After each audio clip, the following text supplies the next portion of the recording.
The power of your subconscious mind भाग 5. अचेतन मनाने दिलेला प्रतिसाद. माझ्या एका व्याख्यानाला हजर असलेल्या रुथ ए नावाच्या एका महिलेचे पत्र मला महिन्यापूर्वी मिळाले. ती लिहिते, मी एक 75 वर्षांची विधवा आहे. मुले मोठी होऊन दूर गेलीत. मी थोड्याशा पेन्शनवर व सरकारतर्फे मिळणाऱ्या मदतीवर एकाकीपणे जीवन जगत होते. माझे जीवन आशाहीन व उजाड झाले होते. मग मला अचेतन मनाच्या शक्तीबाबतचे तुमचे व्याख्यान आठवले. तुम्ही सांगितले होते की तुमचे विचार आणि कल्पना अचेतन मनाला आस्थापूर्ण आणि अपेक्षापूर्ण पुनरावृत्तीने कळवू शकता. हे खरे असेल का? मी ते पडताळून पाहण्याचा प्रयत्न केला. त्यात काही नुकसान तर नक्कीच नव्हते. ती मला जमेल तितके भावविभोर होऊन पुन्हा पुन्हा स्वतःलाच सांगू लागले, मी कोणाला तरी हवी आहे. कोणीतरी माझ्यावर प्रेम करते. मी एका सोज्वळ प्रवृत्तीच्या दयाळू व प्रेमळ माणसाशी सुखी वैवाहिक जीवन जगत आहे. मी सुरक्षित आणि कृतार्थ आहे. जवळजवळ 2 आठवडे मी दिवसातून अनेक वेळा अशा रीतीने स्वतःशीच म्हणत राहिले. एके दिवशी कोपऱ्यावरच्या औषधी दुकानात एका निवृत्त फार्मासिस्टशी माझी ओळख झाली. मला ते खूप धार्मिक, कनवाळू आणि समजूतदार वाटले. त्यांच्या रूपात जणू माझी प्रार्थनाच फळाला आली. एका आठवड्यातच त्यांनी मला मागणी घातली. आता आम्ही युरोपला मधुचंद्र साजरा करीत आहोत. मला माहीत आहे की माझ्या अचेतन मनाच्या बुद्धिमत्तेने एका दैवी व्यवस्थेद्वारा आम्हा दोघांना एकत्र आणले. रुथला आढळून आले की खजिना तर तिच्या अंतरंगातच होता. तिच्या हृदयात खोलवर तिला तिच्या प्रार्थनेची सत्यता पटत होती. तिचा हा ठाम सकारात्मक भाव तिच्या अचेतन मनापर्यंत, जे एक सृजनशील साधन आहे, झिरपत गेला. ज्या ठिकाणी तिने तिच्या इच्छांना तिच्या मनासमोर यशस्वीपणे साकार केले, त्या ठिकाणी तिच्या मनाने आकर्षणाच्या नियमानुसार तिच्या मानसिक चित्राला वास्तवात मूर्तिमंत केले.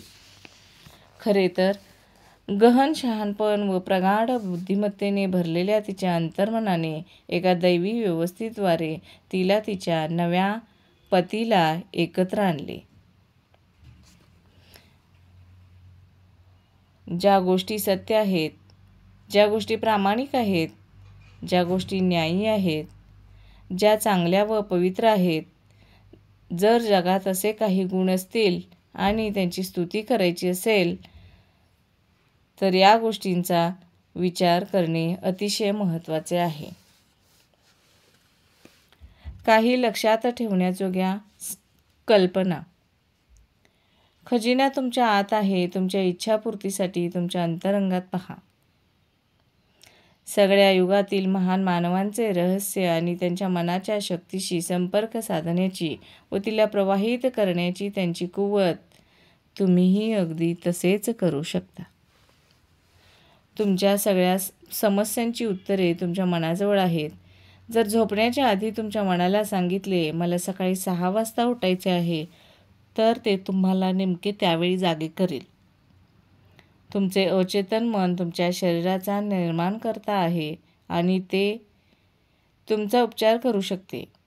बाळ अंगाई गीत ऐकत झोपी जाते, त्याप्रमाणे रोज रात्री परिपूर्ण आरोग्याचा विचार करीत झोपी जा आणि तुमचा विश्वासू सेवक, तुमचे अचेतन मन, तुमच्या आज्ञेचे पालन करेल.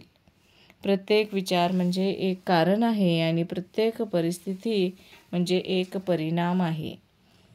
जर तुम्ही एखादे पुस्तक लिहू इच्छिता, अद्भुत नाटक लिहू इच्छिता, तुमच्या श्रोत्यांना उत्तम भाषण देऊ इच्छिता, तर तो विचार प्रेमपूर्वक व भावविभोर होऊन तुमच्या अचेतन मनाला कळवा. ते तुमच्या विचारानुरूप प्रतिसाद देईल. तुम्ही जहाज चालवणाऱ्या एखाद्या कप्तानासारखे आहात. कप्तानाने अचूक आदेशच द्यायला हवेत, नाहीतर जहाज बुडेल. अगदी तसेच तुम्हीही विचार व प्रतिमांच्या रूपात तुमच्या अचेतन मनाला अचूक व योग्य आदेशच द्यायला हवेत, कारण तुमच्या सगळ्या अनुभवांना तेच तर नियंत्रित करते व त्यांच्यावर परिणाम करते. हे मला परवडणार नाही किंवा हे मी करू शकणार नाही असे उद्गार कधीही काढू नका. तुमचे अचेतन मन तुमच्या प्रत्येक शब्द खरा करीत असते.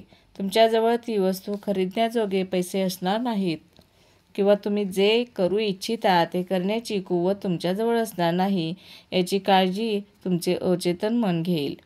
म्हणून ठामपणे म्हणा, माझ्या अचेतन मनाच्या शक्तीच्या माध्यमातून मी सर्व काही करू शकतो किंवा शकते. जीवनाचा नियम हा विश्वासाचा नियम आहे. विश्वास म्हणजे तुमच्या मनात असलेला ठाम विचार.